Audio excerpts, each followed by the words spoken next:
à voter en faveur de la souveraineté.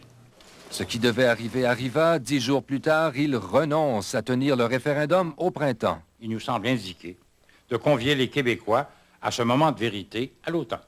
Pour tenir le référendum. Ensuite, le Bloc québécois tient son premier grand congrès. Lucien Bouchard déterre la Souveraineté Association, lance le fameux virage. Le projet souverainiste doit prendre rapidement un virage qui le rapproche davantage des Québécois et Québécoises et qui ouvre une voie d'avenir crédible à de nouveaux rapports Québec-Canada, répondant ainsi à leurs légitimes préoccupations.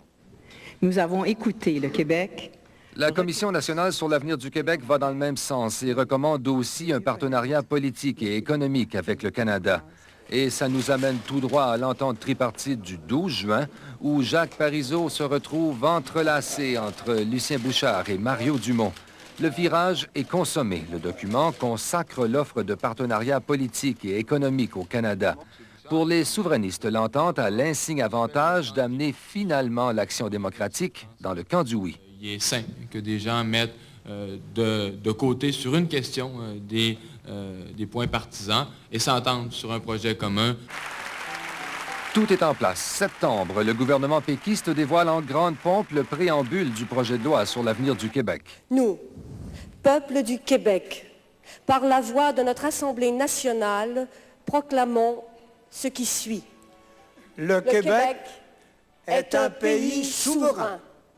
24 heures plus tard, le gouvernement dépose le projet de loi et la question référendaire. Nous amorçons aujourd'hui. 11 septembre, premier jour de débat sur la question, Jacques Parizeau glisse dans son discours que le référendum aura lieu le 30 octobre. Le 30 octobre pour... Ce qui devait être un débat sur la question est devenu un procès de l'ex-ministre Richard Lehir. Chaque jour, Richard Lehir se fait tabasser par les libéraux à cause des études qu'il pilote sur la souveraineté.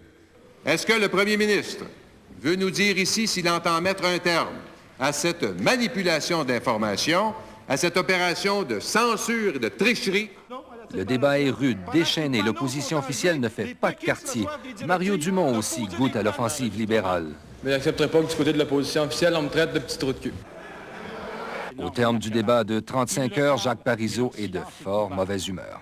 Les chefs du non ont monté une opération coup de poing pour détourner l'attention du coup de poing que les Québécois vont encaisser du fédéral si jamais ils votaient non. Le gouvernement péquiste perd le débat référendaire. L'événement a de l'importance. C'est la première fois que le camp du non remporte une victoire décisive.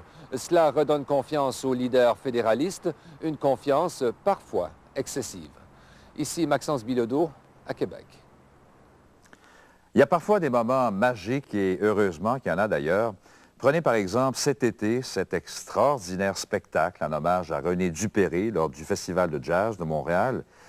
Si vous ne faisiez pas partie de la foule de 200 000 personnes qui ont eu la chance d'y assister, vous avez manqué quelque chose. 2 heures avant le début du spectacle, il était déjà difficile de circuler rue Sainte-Catherine.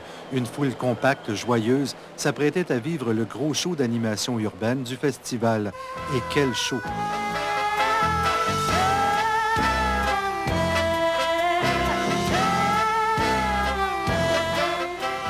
Le Cirque du Soleil est une fierté nationale. Pas étonnant que la foule, 2 fois plus nombreuse que l'an dernier, ait montré du respect envers la musique de René Dupéré. Car c'est là un des aspects les plus fabuleux de l'événement, la qualité d'écoute du public comme au concert.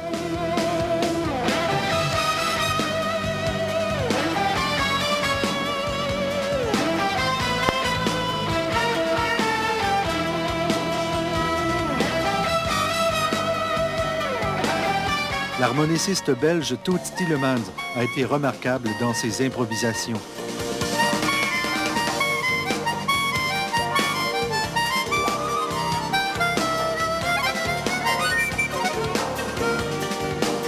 Quant aux chanteuses Élise Gouin, Francine Poitras et Francesca Gagnon, elles ont prouvé que leurs voix magiques sont devenues indissociables du son Cirque du Soleil.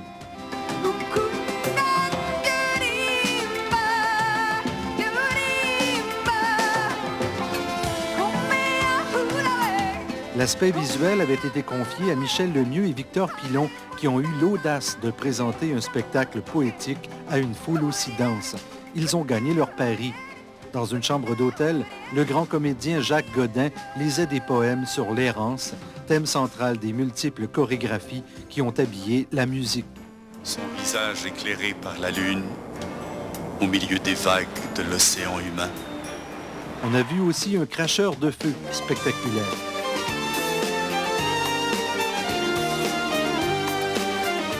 Les concepteurs nous avaient promis de la pluie, il y en a eu, et même un arc-en-ciel. Un pompier juché sur sa haute échelle a aspergé la foule étonnée pendant qu'on projetait des couleurs sur la bruine. Lorsque les musiciens ont repris le thème d'Allegria, une marée de bras s'est levée pour saluer les artistes et le compositeur. On se disait vraiment, Montréal, quelle ville!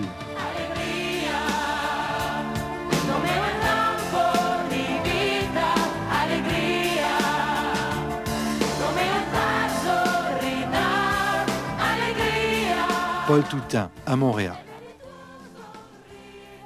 Heureusement qu'il y a des moments comme ceux-là pour adoucir un peu la réalité, souvent trop dure, trop brutale, que nous impose l'actualité. De toute façon, demain, nous vous présenterons la suite des grands événements de l'année 1995, demain, à la même heure.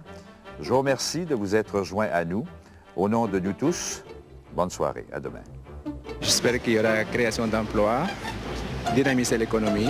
Pour 96, comme tout le monde, j'imagine qu'on recherche une certaine sécurité, aussi bien matérielle que physique. De l'amour un peu partout, un peu plus de respect, puis que les gens soient plus calmes, pensent moins égoïstes, qui pensent un petit peu moins à eux. Qui arrêtent les maudits référendums, qui pensent au petit peuple. Qu'il y ait un autre référendum. Une meilleure compréhension entre les hommes. La paix dans le monde. La paix au Québec, que les gens s'entraident, ce serait le plus beau cadeau. Et qu'il y ait un réel effort de paix. C'est-à-dire qu'il y a vraiment de la bonne volonté de la part des dirigeants. On souhaite que les gens soient plus humains,